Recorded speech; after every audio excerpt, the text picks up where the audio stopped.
international matters, despite talks of easing tensions and suspending attacks on key infrastructure, the war between the United States, Israel, and Iran shows no signs of slowing down.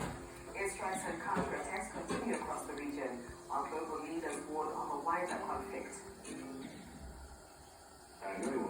Efforts to de-escalate the conflict in the Middle East appear to be faltering, despite reports that the United States made more strikes on critical infrastructure.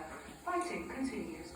Iran says it is reviewing a U.S. proposal that could end the war, but insists it is not engaged in direct negotiations with Washington.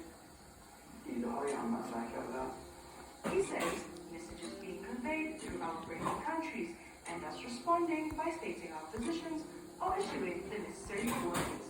It's not called negotiation or dialogue.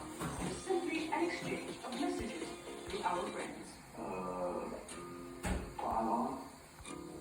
Meanwhile, U.S. President Donald Trump maintains that talks are underway even as military operations intensify. When I tell you we're winning so big, nobody's ever seen anything like we're doing in the Middle East with Iran.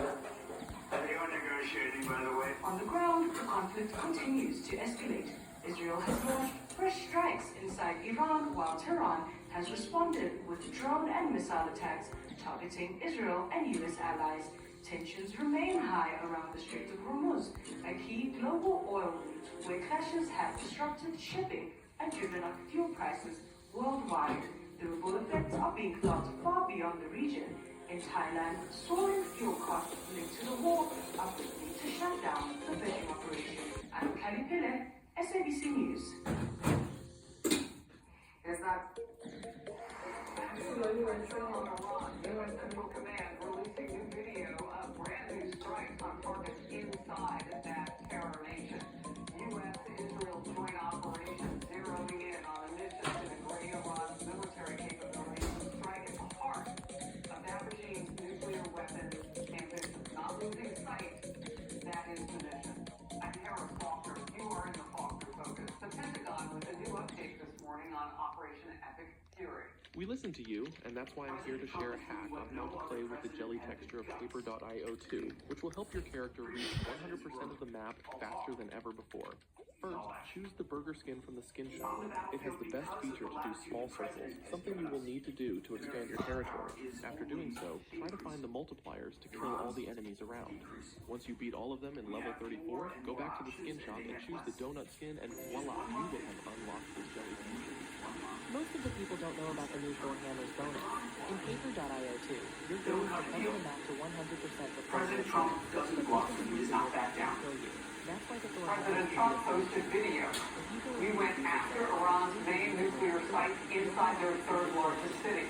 Our military took out an ammunition depot. Look at your screen.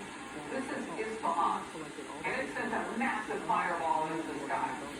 U.S. forces reportedly used 2,000-pound bunker busters there. Here is the CENTCOM commander, Admiral Brad Cooper. We don't see their Navy sailing, we don't see their aircraft flying, and their air defense and missile defense systems have largely been destroyed. Former Army Special Operations Intelligence Analyst Brett Velikovich joins me with new analysis in moments. I want to begin with senior White House correspondent Peter Doocy, kicking off our coverage from the North Lawn. Peter. And as here at the White House, the plan is changing a little bit, but the objective remains the same. Well, the Strait of Hormuz will be open. When this operation is over, it will be open. It'll be open one way or another.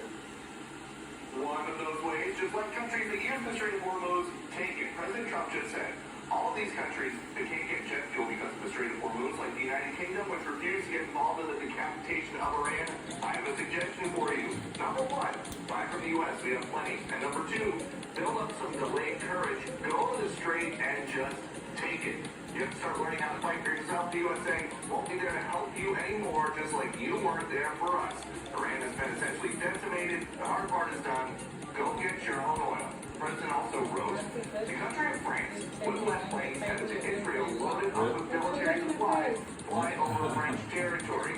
France has been very unhelpful with respect to the butcher of Iran, who has been successfully eliminated. The USA Are you saying every European country will look everyone support America? When America says, guys, come and help us, say that, it's not our But why should America go and be part of Care this? publicly what all of that is, but where necessary, we're addressing it, we're mitigating it, and we're Right now, everybody when I pass about which I'm doing. Publicly, the president and North Korea seem a lot less focused on telling China and Russia what to do and what not to do. They are a lot more keen on So telling this thing is Europe to say, that guys, now we it's don't need weak to or what is basically planned, and then it is time for them to start figuring out how they are going to step in. we are helping your economy by Peter, thank you for getting us started this morning. In focus now, Brett Velikovich, a former Army Special Ops Intel analyst and a Fox News contributor. First of all, I want to start with where we are and what the president is saying now to these countries. That, you can get involved or go get your own oil. We don't depend on the Strait of Hormuz as much as others. Well, yeah, you're exactly right. And look, strength is what's going to create the conditions for diplomacy. You're not going to get better behavior from bad actors like Iran by asking nicely. You get it by making the cost of bad behavior just unbearable.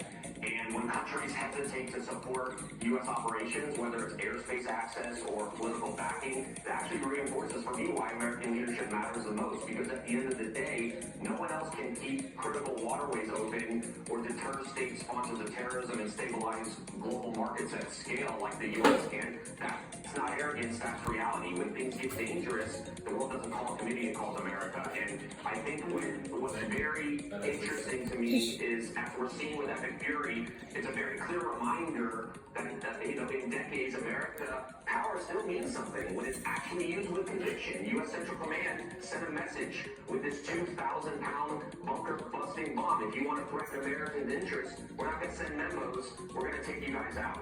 And what's even more telling, Harris, is how quickly the Iranian regime seems to be fracturing under pressure. You've got now this newly elected supreme leader who's issuing these rare statements, warning commanders like the IRGC Navy chief. It tells me everything I need to know. They're in survival mode. The regime's bleeding leadership. They're losing major strategic assets. They're scrambling to project control on it.